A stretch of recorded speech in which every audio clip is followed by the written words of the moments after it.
G'day everyone, welcome back. Today's video is a bit of a combination. So, yesterday's video was the Indievelo Grand Tour, where I managed to hold on to the yellow jersey after the prologue and stage two. So, I was doing the Zwift Community Series race today, which you'll see in about a minute's time. But I couldn't pass up the opportunity to put the coveted yellow jersey on in the first Grand Tour and snap some photos. So you can see me here just in the casual kit behind the neutral bot grabbing some photos before the race in the evening. I didn't want to do the whole stage, but I thought it'd be a great opportunity just to wear the kit. So I did that for a couple of minutes and then got into my warm up a few hours later.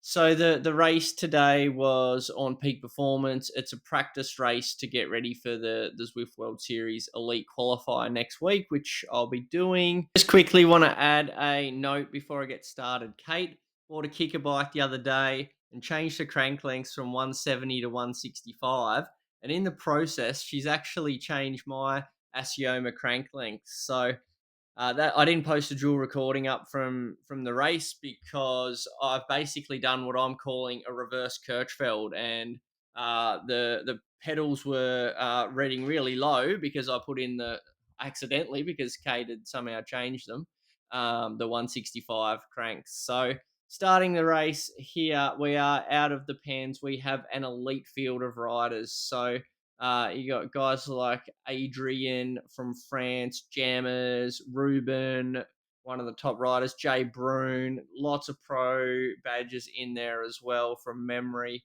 as well as a little bit of dodginess you'll see later on in the event.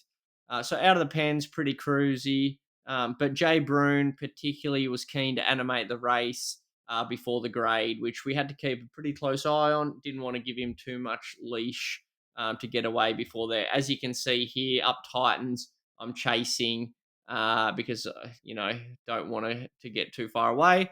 As well as I don't mind riding a quick time to see how I go in the overall community GC. Up into the grade, Brune's got 24 seconds. Ruben and Jammers go really orange numbers from the start. I just wanted to settle into something sustainable, closer to 7 watts a kilo than orange numbers. And Adrien, who in my mind was the pick of the climbers here, was also riding what I would have considered a sensible tempo for a 9 to 10 minute effort. So we kind of work our way through the field and back up onto those guys as it stretches out up the grade. The flat part in the middle of the grade was interesting. It really came together and allowed a few riders to get back before it picked back up again in the second half. So that's interesting to note. No one really wants to lead on that section. Anyway, as we got to the top of the grade, it sorted out into the top three: Adrien, Jammers, and myself. I'm on the Venge with disc wheel today, hoping that I could get up the grade and take it to a finish with someone with that downhill to come. You can see behind us, there's still a range of good riders really close by as we're cresting over the top, only 15 or 16 seconds behind. So Jammers goes over the top in first. I think I averaged about 406-ish watts for 9.5 minutes there, which is a really solid power. Um, as we head into the final 2 minutes to the top of the epic com, I knew this was going to hurt as well. I think Jammers goes really deep here with a big move. This is maybe the biggest, like 80-second power of the entire race here, and this really stung to try and get onto Jammers' wheel here over 700 watts to get back in the draft. The descent was interesting. This descent is not good in a small group. It doesn't really function right, in my opinion. Um, I had steering, so I actually steered myself away from the draft quite a few times so I could super tuck, because it appears that if you're not the rider super tucking, you're at a real disadvantage in a small group, which happened quite a few times. Adrien, who's probably the lightest of us all by a bit, was at the front, and he actually found it significantly easier. And I've found similar in other races where I've been that rider that's been the one to get on the front. Uh, Interesting to note going into the World Series as well.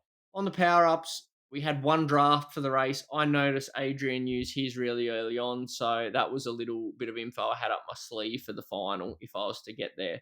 This 93 kilogram rider, Nason, came from nowhere, basically just rolled back onto our wheel on his fifth or so Zwift race. It was quite interesting to see. And I think Ruben in his Strava caption post race, fair enough, said that he got fifth when he was the seventh person to cross the line. Jammers was very needed to be watched very closely in this final part. You don't want to give Jammers any room because you won't catch him. Into the final here, Adrien kicks out pretty early. I'm using my draft power up, hoping I can just get on his wheel and then come by. I am in the draft here, which is perfect. So I am able to kind of have a little relaxer.